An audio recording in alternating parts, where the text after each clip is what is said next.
You are watching Grace Television.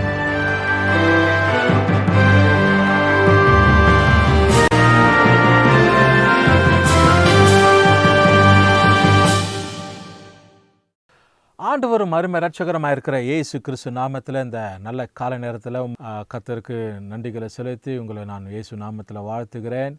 ஆண்டவராகிய தேவன் நமக்கு உதவி செய்கிறவராக இருக்கிறார். விசேஷமாக இந்த கிரேஸ் தொலைக்காட்சியின் வாயிலாக மறுபடியுமாய் இயேசுவோடு பேசும் நிகழ்ச்சியில் உங்களை சந்திப்பதில் மிகுந்த மகிழ்ச்சி அடைகிறேன். ஆண்டவர் ஒவ்வொரு நாளும் நம்மை புதுப்பித்து பாதுகாத்து நடத்துகிற தேவனாக இருக்கிறார். கர்த்தருடைய கரம் பெரியது. அவருடைய பலத்த கரத்திற்குள்ளே அடங்கி இருக்கும்போது ஏற்ற நேரத்தில் அவர் நம்ம உயர்த்துகிற தேவனாக இருக்கிறார். அருமையான தேவ ஜனமே, விசேஷமாக இந்த காலை நேரத்தில் இந்த நிகழ்ச்சியை பார்த்து கொண்டு இருக்கிற உங்கள் வாழ்க்கையில் ஆண்டவர் மேலே ஒரு விசுவாசமாக ஆண்டவரை சார்ந்து இருக்கும்போது தேவன் எல்லாவற்றிலும் உயர்த்துகிறவர்னு சொல்லி வேதத்தில் நம்ம வாசிக்கிறோம். அதனால் இந்த நாள் உங்களுக்கு ஒரு இனிதான நாளாய், ஒரு ஆசீர்வாதமான நாளாய், மகிழ்ச்சி தருகிற நாளாய், கர்த்தருடைய நாளாய் இருக்கும்படிக்காக தேவ சமூகத்தில் உங்களுக்காய் நான் வேண்டிக் கொள்கிறேன். ஆண்டவர் நமக்கு உதவி செய்கிறவராக இருக்கிறார். ஆகினால இந்த காலை நேரத்தில் ஒரு வசனத்தை வேதத்திலிருந்து உங்களுக்காய் வாசித்து அதை சுற்றி காண்பித்துட்டு விசேஷித்த ஜெபத்தை உங்களுக்கு ஏற்கும்படி நான் யோசிக்கிறேன்.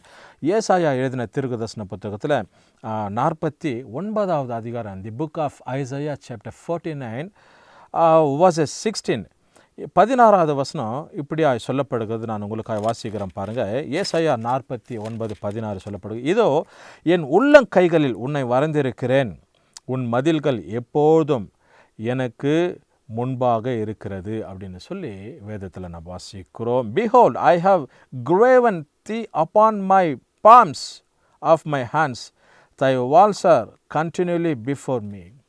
எப்போதும் உங்கள் மதில் எப்போது எனக்கு முன்பதாக இருக்குது அப்படின்னு சொல்லி ஆண்டுடைய வசனத்தில் நாம் வாசிக்கிறோம். அருமையான தேவ ஜனமே, ஆண்டவர் நமக்கு பாருங்கள் எப்போவுமே பாதுகாப்பாக இருப்பார். அவர் நமக்கு துணையாக இருக்கிறவர்.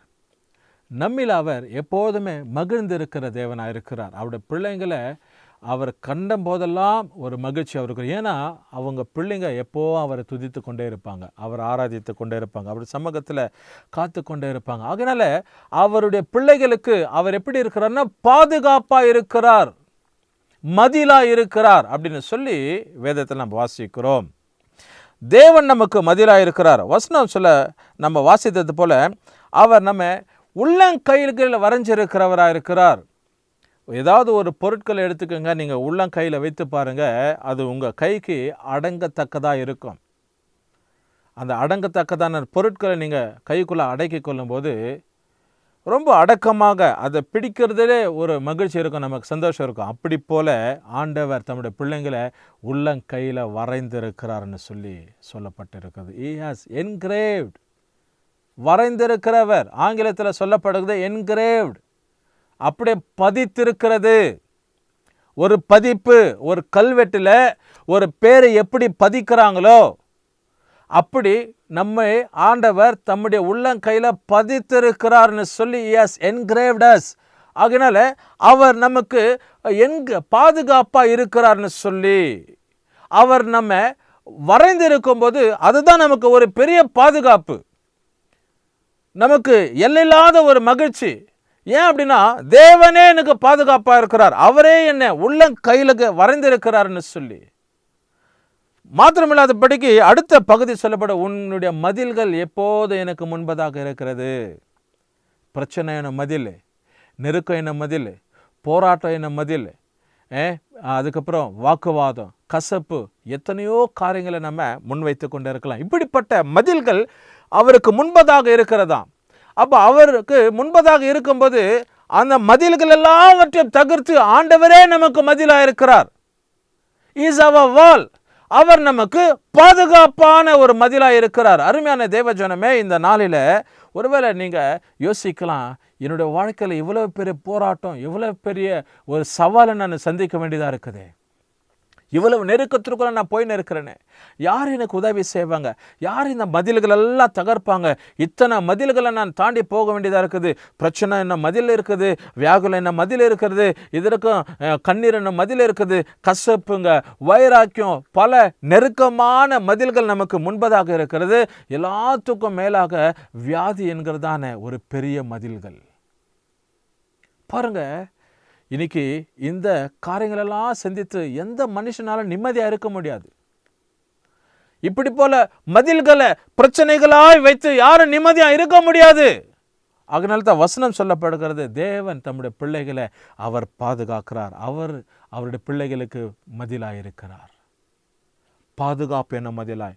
சுற்றிலுமாக, ஒரு வளையமாக, ஒரு பாதுகாப்பாக, எந்த தீங்கு வராதபடிக்கு, எந்த மிருகங்கள் வந்து தாக்காதபடி, எந்த பிரச்சனை புயலாய் எழும்பி தாக்காதபடிக்கு தேவன் தம்முடைய பிள்ளைகளுக்கு மதிலாக இருக்கிறார். அருமையான தேவஜனமே, இந்த வசனத்தை கவனித்து கொண்டிருக்கிற உங்க வாழ்க்கையில நீங்க எப்பேற்பட்ட மதிலை நீங்க சந்தித்தாலும் பரவாயில்ல, ஏசப்பா என்றதான ஒரு தெய்வம் அவரை சார்ந்து கொள்ளும் போது அவரே உனக்கு மதிலாக இருக்கிறார்.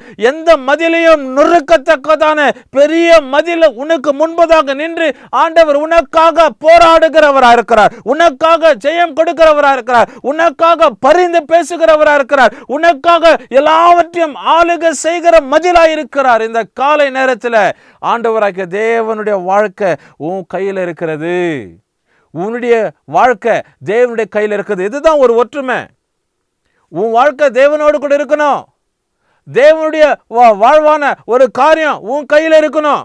அப்பதான் ஒரு உறவு, அந்த உறவு, அந்த ஒரு ஐக்கியத்தை நம்ம பிணைத்து கொள்ளும் போது தேவன் நமக்கு உறவா இருக்கிறார். அவருக்கு நாம உறவா இருக்கிறோம். நாம அவர் கையில் இருக்கிறோம். அவர் நம்ம வரைந்து வைத்துக் கொள்ளுகிறார். அவர் நம்முடைய இருதயத்தில் வாழ்கிற தேவனா இருக்கிறார். இது நல்ல ஒரு உறவு. அப்போ தேவ சமூகத்தில் நாம் எப்போதும் காத்திருக்கிறவர்களாக, தேவனை நோக்கி ஜபிக்கிறவர்களாக, தேவ சமூகத்தில் விண்ணப்பங்களை ஏறெடுக்கிறவர்களாக, ஆண்டவர் மேல ஒரு விசுவாசம், ஒரு நாட்டமா இருக்கிறவர்களாக, அப்படியே தேவனோடு கூட நாம் இணைந்து இருக்கிறவர்களாக, ஒரு வேறு ஊன்றி ஆண்டவரை நம்ம சார்ந்திருக்கிறோம். நம்முடைய வாழ்க்கை சூழ்நிலைகளை மாறிடும். அருமையான தேவச்சனமே, தேவ சமூகம் உன்னை பாதுகாக்கட்டும். கர்த்தருடைய இரக்கங்களை நடத்தட்டும். தேவனே உனக்கு மதிலாக இருக்கிறார். அதனால தான் இதோ என் உள்ளங்கைகளில் உன்னை வரைந்திருக்கிறேன். மதில்கள் எப்போதும் என் முன்பாக இருக்கிறது, என் முன்னே இருக்கிறதுன்னு சொல்லி தேவனுக்கு முன்பாக நாம் எப்போதுமே இருக்கிறோம். அவர் எப்போதும் நமக்கு முன்பதாக இருக்கிறார். இதுதான் நல்ல ஒரு உறவு. ஆண்டவரை சார்ந்து இருக்கிறதான ஒரு காரியம். இந்த காலை நேரத்தில் எப்பேற்பட்ட மதிலுக்குள்ள நீ பிரவேசித்தாலும் பரவாயில்ல, எப்பேற்பட்ட மதில் உனக்கு முன்பதாக நின்றிருந்தாலும் பரவாயில்ல, ஏசப்பா எல்லாவற்றையும் தகர்த்து அவர் உனக்கு மதிலாக இருக்கிறார். அதுதான் நல்ல ஒரு பாதுகாப்பு. அதுதான் நல்ல உனக்கு ஒரு பலன், ஒரு ப்ரொடெக்டட் லைஃப்பில் நீ இருக்கலாம். ஒரு நீ எதிர்பார்க்கிற ஒரு வாழ்க்கையில் நீ இருக்கலாம். கர்த்தர் பெரிய ஒரு ஆசீர்வாதமான மகிழ்ச்சியான காரியத்தை உன் வாழ்க்கையில் செயல்படுத்துகிறார். கண்களை மூடி ஆண்டவரை நோக்கி பார்ப்போம். பரிசுத்தரே ஸ்தோத்திரிக்கிறோம். உம்மை நாங்கள் துதிக்கிறோம், உயர்த்தி நாங்கள் வாழ்த்தி ஆசீர்வதிக்கிறோம். உன்னுடைய மதில் எப்போதும் என் முன்பதாக இருக்கிறதுன்னு சொல்லியிருக்கிறீரப்பா. பிரச்சனை, போராட்டம், நெருக்கம், கவலை, கண்ணீர், துன்பம், வியாதி, பசி, பட்டினி, கசப்பு என்றத மதில்கள் ஆண்டவரே இந்த பிள்ளைங்களுக்கு விரோதமாய் ஆண்டவர் நின்றிருந்தாலும் எல்லாவற்றையும் கர்த்தாவே நீங்கள் தகர்த்து போட்டு ஆண்டவர் எங்களுக்கு பாதுகாப்பு என்ன மதிலாக, எங்களுக்கு ஆசீர்வாதம் என்ன மதிலாக, எங்களுக்கு ஆலோசனை மதிலாக, எங்களை சுற்றி இருக்கிற மதிலாக, எங்களை ஆண்டவரே வழிநடத்துகிற மதிலாக இருக்கிறீர். அதற்காக ஸ்தோத்திரம். தொடர்ந்து ஆசீர்வதிப்பீராக. இந்த ஆண்டவரே நிகழ்வு இந்த காலை நேரத்தினுடைய பிள்ளைகளுக்கு ஒரு பெரிய மாற்றத்தை ஆசீர்வாதத்தை கொண்டு வரட்டும். ஆண்டவர் இயேசு நாமத்தில் ஜெபிக்கிறோம் நல்ல பிதாவே, ஆமென். கர்த்தர் நம்மை ஆசீர்வதிப்பாராக.